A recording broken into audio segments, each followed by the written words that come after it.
بسم اللہ الرحمن الرحیم۔ معزز ناظرین و سامعین، السلام علیکم۔ چینل الفاظ کی طاقت میں آپ کو خوش آمدید۔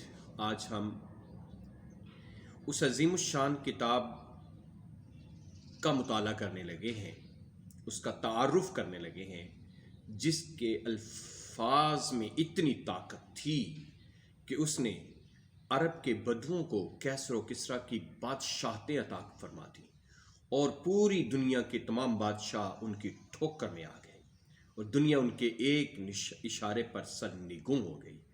اور وہ کتاب محتمم بشان اور ذیشان اور عالی شان کتاب وہ ہے قرآن مقدس۔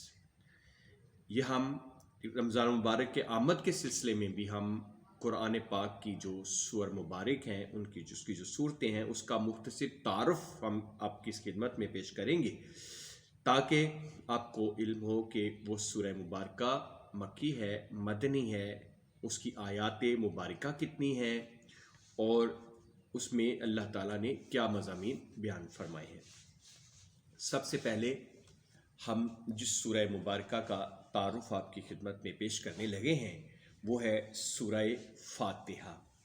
یہ مکی ہے، اس میں 1 رکوع ہے اور 7 آیات مبارکہ ہیں۔ قرآن پاک اسی محتمم بشان سورت سے ہی شروع ہوتا ہے۔ یہی سورت قرآن پاک کا خلاصہ ہے، یہی جو قرآن کے سربستہ راز کی کنجی بھی ہے۔ اس کو سب مثانی بھی کہتے ہیں کیونکہ اس میں 7 آیتیں ہیں جو بار بار دہرائی جاتی ہیں، اور اس کو سورۃ الشفاء بھی کہتے ہیں کیونکہ اس میں ہر قسم کے روحانی اور جسمانی امراض کا علاج بھی مضمر ہے۔ ہرچند کہ یہ ایک مختصر سورت ہے لیکن حقائق و معارف سے اتنی لبریز ہے کہ اس کی تفسیر لکھتے ہوئے بھی کئی جلدیں درکار ہیں۔ اس میں اللہ تعالیٰ نے اپنے بندے کو عبادت کرنا سکھایا ہے اور اس کو یہ بھی بتایا ہے کہ مجھ سے کیا مانگو اور کس طرح مانگو۔ پہلی 3 آیات میں حمد کے آداب سکھائے گئے ہیں، چوتھی آیت میں عبد و معبود کا آپس میں جو تعلق ہے اور پھر اس کا جو دعا کا استحقاق ہے اس کے بارے میں اسے بتایا گیا ہے، اور آخر کی 3 آیات مبارکہ جو ہے ایک مختصر لیکن جامع دعا عطا فرمائی ہے۔ وہ دعا جو تمام امور، تمام رموز، تمام کیفیات، تمام واردات اور تمام معارف پر حاوی ہے۔ یہ دعا طلب ہدایت ہے، باقی ساری اس کی شرح ہے۔ ہدایت ہی وہ مختصر اور جامع لفظ ہے جو انسان کی جملہ تمناؤں اور کیفیات کا متحمل ہو سکتا ہے۔ اسی ہدایت کے لیے انبیاء علیہ السلام دنیا میں تشریف لائے اور وحی و کتب کا آسمانی سلسلہ قائم ہوا۔ سمجھنے کی بات یہ ہے کہ جب ہدایت کا ذکر فرمایا تو اپنے بندہ کی توجہ کتاب سے اپنے مقبول بندوں کی طرف پھیر دی۔ یہ فرمایا کہ ان لوگوں کی راہ دکھا جن پر تو نے انعام فرمایا۔ یہ اس لیے ہے کہ ہر دور میں طالب حق کی نظر صاحب کتاب سرور کائنات محمد مصطفیٰ صلی اللہ علیہ وآلہ وسلم کے متابعین پر ہی رہے اور ان امور سے جو عقل کی الجھنوں پر مبنی ہے انسان بالکل محفوظ رہے۔ آج بھی اللہ تعالیٰ کے ایسے بندے موجود ہیں جو زبان حال و قال سے یہی راہ ہدایت دکھا رہے ہیں۔ جس کو ہدایت کی تمنا ہو ان کو دیکھے اور کتاب پڑھے۔ اللہ کے نام سے شروع جو بے حد مہربان اور ہمیشہ رحم فرمانے والا ہے۔ سب تعریف اللہ ہی کے لیے ہے جو سارے جہانوں کا پالنے والا ہے۔ اب دیکھیں اس نے اپنا تعارف رب العالمین کہہ کر، رب المسلمین نہیں، یا اپنے کسی خاص بندوں کو یا خاص طبقے کو نہیں بلایا بلکہ اپنی پوری مخلوقات، پورے جہان کو اس میں شامل کیا۔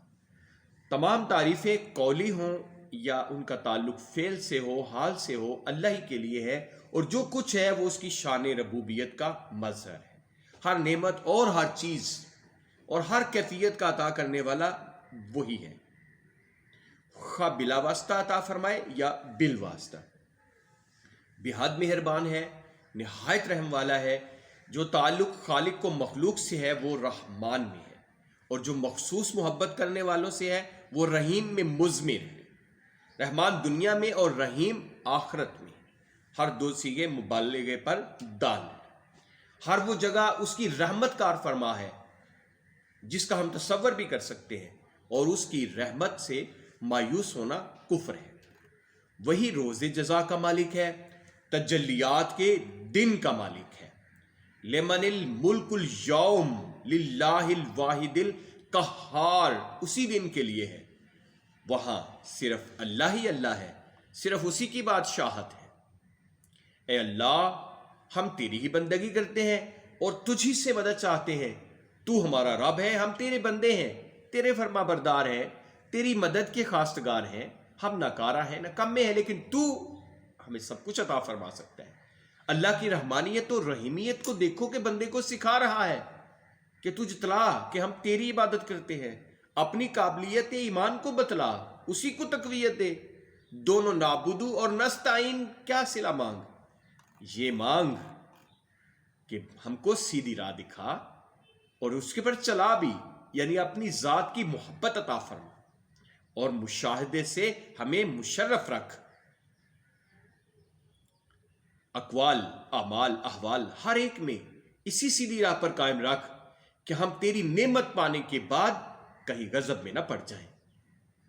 ان لوگوں کا راستہ جن پر تو نے اپنا فضل اور انعام فرمایا، جو لوگ قبول شریعت کے ساتھ چلے، سلوک حقہ میں رہے، جمال نعمت باطن سے فیض یاب ہوئے، محمدیت میں آ گئے، یعنی یکسو ہو کر خدا کا نام لے کر خدا کے حکم پر چلتے رہے، جن پر نہ تیرا غضب ہوا اور نہ وہ گمراہ ہوئے۔ مغضوب سے عاصی اور ضالین سے مراد بد عقیدہ ناواقف لوگ مراد۔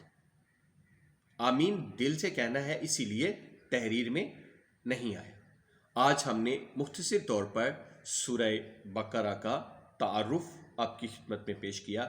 انشاءاللہ عز و جل ہم کل سورہ بقرہ کا تعارف آپ کے سامنے پیش کریں گے۔